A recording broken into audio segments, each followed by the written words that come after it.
Prince George heard 6 words that shattered the royal family's future in seconds, 6 words he was never meant to hear. And the most frightening part wasn't only what they said, but what they implied, and the fact that everyone inside Windsor Castle would pretend nothing had happened. It was a cold December morning at Windsor, the kind where frost clung to the gardens like delicate lace, and the old stone corridors seemed to hold onto every breath. Even the palace silence felt different, deeper, heavier, like the building itself was listening. George was only 7, still young enough to believe routines were unbreakable. Breakfast finished neatly, shoes polished until they gleamed, a school bag held in small hands, being trained for responsibility long before he could understand it. He walked through the corridor the way he always did, steady and familiar, until the air shifted and he felt it, instantly, in the way adults moved just a little too carefully, in the way smiles arrived a beat too late. Then it happened. A few quiet words, spoken so softly they should have been harmless, landed like a stone dropped into still water. Maria, his nanny, the one who had watched over him and his siblings for years, spoke to someone just around the corner. Her voice didn't rise, it didn't panic, but it cracked in that subtle way adults can't always hide when they're trying to keep something from breaking. It's confirmed, it's not temporary anymore. 6 words, simple, controlled, final. George didn't fully understand the meaning in an adult way, but his body understood before his mind could catch up. His chest tightened, his stomach dropped, and the calm morning inside the castle shattered. He stopped mid-step, frozen, the hallway suddenly stretching long and polished around him like a tunnel with no end. His mind rushed to the only place it could go, his little brother. Prince Louis had been different lately, not dramatically, nothing a stranger would notice, but different in the way family always notices first. Quieter, more withdrawn, skipping moments that used to belong to him, mischief, laughter, the restless energy that made him feel like sunshine moving through a room. Instead, Louis had been curling under blankets, sitting out games, letting Charlotte run ahead without him. George had noticed, of course. He had even asked small questions when he thought no one was listening, but now the truth, even incomplete, struck like thunder. He didn't cry loudly. The tears came slowly, as if even his grief was trying to obey palace rules. His shoulders trembled with silent sobs he tried to swallow down, but the fear was too big for his small chest. Maria reached out instinctively, her hand brushing his arm, gentle and grounding, but George barely felt it. All he could think was that different might not go away, that something permanent had entered their lives without permission. When he finally lifted his face, his voice was barely more than air. "Does Mum know?" Maria didn't rush her answer. She chose her words carefully, the way adults do when every syllable carries consequences. "Yes," she said softly. "She's known for a while." It didn't comfort him, it made everything more real. If his mother had known, then this wasn't new. It had been living among them for weeks, hiding behind routines and smiles and carefully rehearsed normal. And George realized something no child should have to realize. The adults weren't only protecting Louis, they were protecting everyone from the truth. Later that morning, Catherine found George curled up in a sitting room, hands clasped so tightly his fingers had gone pale, eyes wide and distant as if he was staring at a future he couldn't name. She didn't speak immediately. She sat beside him, steady and warm, letting the silence hold what words couldn't. When George finally whispered the question that had been tearing at him, it came out small and trembling. "Will he get better?" Catherine held her breath for a moment, just long enough for George to see she was choosing honesty over comfort. "He'll have to live with this," she said gently, "but we're going to be right beside him every step of the way." The words were simple, yet they carried the kind of weight that changes a child's understanding of the world. George finally saw it clearly. This wasn't a passing season, not a short sickness that would fade after a few more naps. Their life had shifted, and it wasn't shifting back. The official confirmation arrived quietly, almost invisibly, as if it hoped to slip past the grandeur of the castle unnoticed. A plain courier delivered a plain envelope with typed pages inside, pages no parent ever wants to read. Catherine opened it alone in her private sitting room, the only sound the faint crackle of the fireplace. Her hands didn't tremble, her posture didn't collapse, but inside something irreversible took hold. The language was clinical and final. A chronic condition, long-term care, stress M. Management essential. Words designed to inform, yet each sentence landed like a hammer in her chest. She had seen signs in Louis for weeks, tiny differences that could be dismissed as tiredness or growing pains. Shorter walks, earlier naps, a faint tremor that appeared and vanished, a laugh that didn't come as easily, a child who retreated into quiet corners where mischief used to live. Like so many parents, Catherine had hoped, perhaps unconsciously, that it was temporary, that her boy would wake up and be fully himself again, bright, wild, unstoppable. But the envelope offered no temporary, no wait and see, no promise of a return to the old normal. It wasn't the end of their family, it was the beginning of a new reality. When William returned later from London, he walked into a home that had already changed. The silence wasn't just quiet, it felt present, heavy, almost sacred. Catherine handed him the envelope without speaking. He read it once, then again, as if staring longer could undo what was written. When he finally looked up, he didn't ask about schedules or public response. He asked the only question that mattered to him as a father. How much do the children know? Catherine shook her head.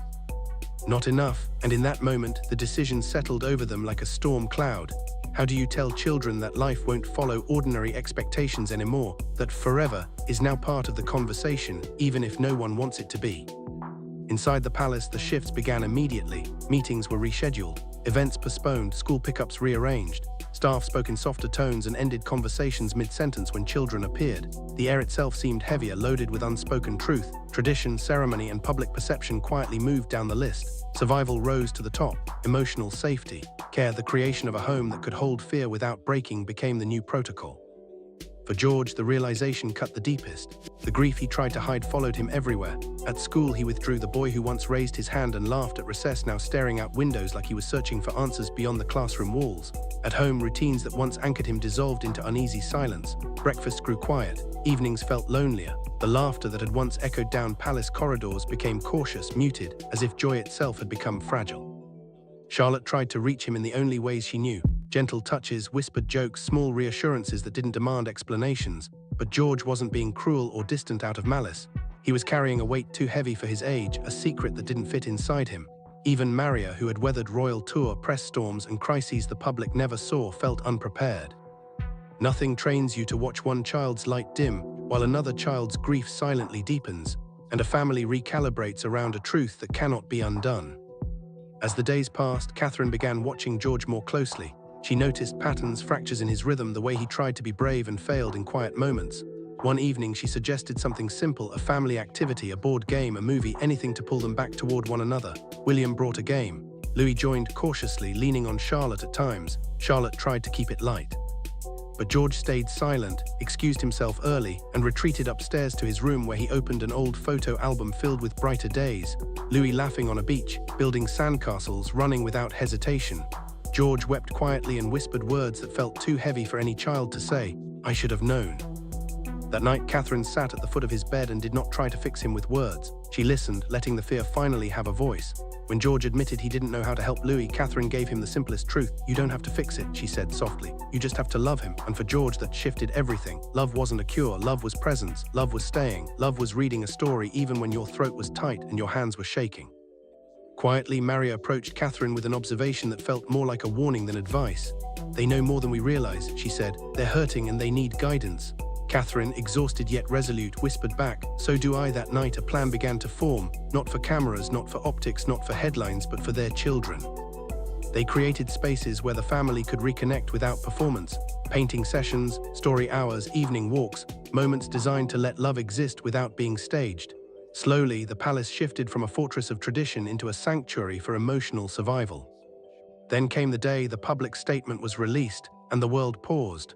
Windsor, usually a symbol of distance and ceremony, became a center of global attention, not for scandal but for raw humanity. The message did not read like a decree. It read like a family speaking from the heart, stripped of performance and formality. George watched quietly, still processing his own storm, but he could feel the weight of the moment. This wasn't about reputation, it was about protecting Louis from rumor, speculation, and misinterpretation. The response was immediate. Major outlets covered the news with restraint. Social media filled with messages of support. Outside the palace gates, ordinary people left candles, children's drawings, and handwritten notes. One small sign written in a child's handwriting read, "Be strong, Lou Bug, we love you." Catherine reportedly saw it from a car window and turned away, not overwhelmed by attention, but by the depth of kindness aimed at a child she would do anything to shield. But not all reactions were gentle. Tabloids demanded details, speculated, implied secrets. The family did not respond. Silence became strategy, not out of avoidance but out of protection. Inside, life recalibrated again. Routines started later. Outdoor breaks lasted longer. School schedules were adjusted. A private counselor trained for long-term support was brought in. Public appearances were assessed case by case, with one priority guiding every decision: Louis's well-being, not the world's appetite for information. And in the days that followed, healing began quietly, slowly, in small moments that would never make headlines. George started visiting Louis's room each night. He read stories, shared memories, sat beside him when words didn't come easily. They played board games, laughed cautiously, rebuilt trust in the space between them. Louis, still fragile but determined, responded to every gesture of care as if it mattered, because it did. Charlotte, perceptive as ever, became a gentle bridge, offering encouragement and softening tense moments with small kindnesses. The siblings were discovering one another again, learning that love could exist alongside fear, grief, and uncertainty. Even Maria felt the shift. She was no longer only a nanny, she had become an anchor, helping the family navigate something no protocol had prepared them for. And Catherine and William, balancing duty with unwavering focus on their children, learned in real time that crowns do not cancel pain and titles do not protect hearts. The palace walls, once symbols of tradition and ceremony, became the quiet theater of courage, resilience, and intimacy, hidden from the world but witnessed by the people who truly mattered. Because this story isn't a scandal, it's a human drama unfolding behind royal walls, revealing the same fragility and strength that exist in every family, no matter how public their lives appear. For George, Louis, and Charlotte, it became an early lesson in courage, love, and the limits of control. For Catherine and William, it became a reminder that even the most powerful titles in the world cannot shield a family from illness, grief, and fear. And in the end, what remains isn't spectacle, it's patience, understanding, and emotional presence. Small gestures that restore hope, siblings reconnecting, parents learning to listen, a family choosing humanity over image even when the world is watching. And it leaves us with questions that don't have easy answers. How do families in the public eye balance privacy with public expectation? How much should the media share when children are involved? And for George and Louis, what will the next chapters of their lives hold, shaped by love but inevitably shadowed by uncertainty? If you enjoy in-depth coverage of the stories shaping celebrity culture and entertainment, don't forget to like, comment, and subscribe so you won't miss the next one.